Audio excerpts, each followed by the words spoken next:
ஜனநாயகன் படத்திற்கு தணிக்கை சான்று பெறாமல் எப்படி ரிலீஸ் தேதியை அறிவிக்கலாம் என்று தலைமை நீதிபதி எழுப்பிய ஒற்றை கேள்வியில் தனி நீதிபதியின் தீர்ப்புக்காக கேக் கொடுத்து கொண்டாடிய மொத்த படக்குழுவும் கப்சிப் ஆனது.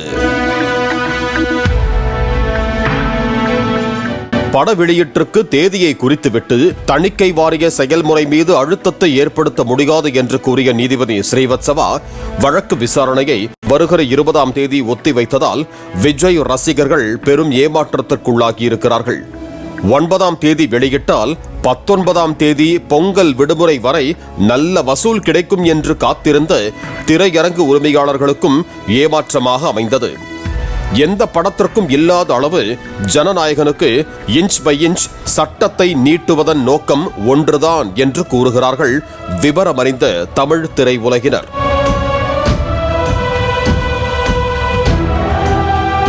தரையில் பேசுகிற அரசியலில் எதிர்க்கும் இரு கட்சிகளையும் காட்சிகளாக்கி ஜனநாயகன் திரையிலும் அரசியல் பஞ்ச் வைத்திருந்ததாகவும், குறிப்பாக ஜனநாயகன் முன்னோட்டத்தில் ஒரு காட்சியில் அரசியல்வாதிகளை கட்டி போட்டு விஜய் சவுக்கால் அடிக்கும் காட்சி இடம்பெற்றிருப்பதாகவும் தெரிவித்தனர். நம்ம ஊர் அரசியல்வாதிகள் எல்லாம் வேட்டி சட்டையுடன் கட்டி போடப்பட்டிருப்பது போல காட்டியிருப்பார்கள்.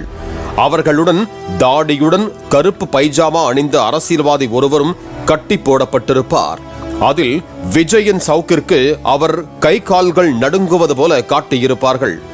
அவர் யாரை அப்படி காட்டியிருக்கிறார் என்று படம் பார்க்கும் அனைவருக்கும் தெரியும் என்கிறார்கள் திரை உலகினர்.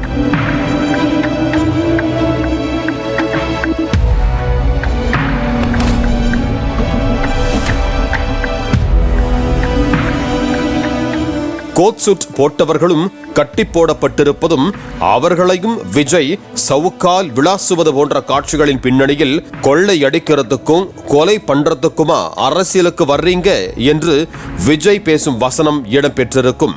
மக்களுக்கு நல்லது பண்றதுக்கு அரசியலுக்கு வாங்கடா.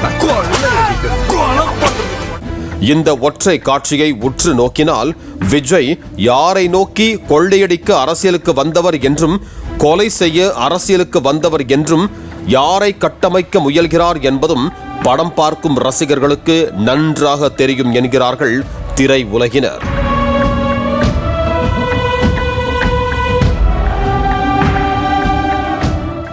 சினிமா பொழுதுபோக்கு என்றாலும் கடந்த காலங்களில் நிறைய படங்களில் தணிக்கை சான்று பெற்று அரசியல் தொடர்பான காட்சிகள் இடம்பெற்றுள்ளது. இந்த படத்தில் காட்சிக்கு காட்சி அரசியல் கட்சிகளை தாக்கி வசனங்களும் அரசியல்வாதிகளை அடித்து பறக்கவிடும் காட்சிகளும் வைத்திருப்பது படக்குழுவுக்கு தெரியாதா என்ன? தணிக்கைக்கு சென்றால் இப்படிப்பட்ட பிரச்சனைகள் வரலாம் என்பதை அறிந்து படத்திற்கான தணிக்கையை முன்கூட்டியே முறையாக முடித்து வைத்திருந்தால் கடைசி நேரத்தில் இப்படிப்பட்ட சிக்கல்கள் வந்திருக்காது என்கிறார்கள் விவரமறிந்த தமிழ் தயாரிப்பாளர்கள்.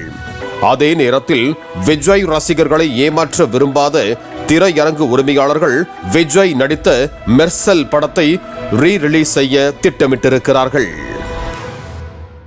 பிளே ஸ்டோர் மற்றும் ஆப் ஸ்டோரில் இருந்து பாலிமர் செயலியை QR கோடு மூலம் பதிவிறக்கம் செய்யுங்கள். செய்திகளை உடனுக்குடன் பெறுங்கள்.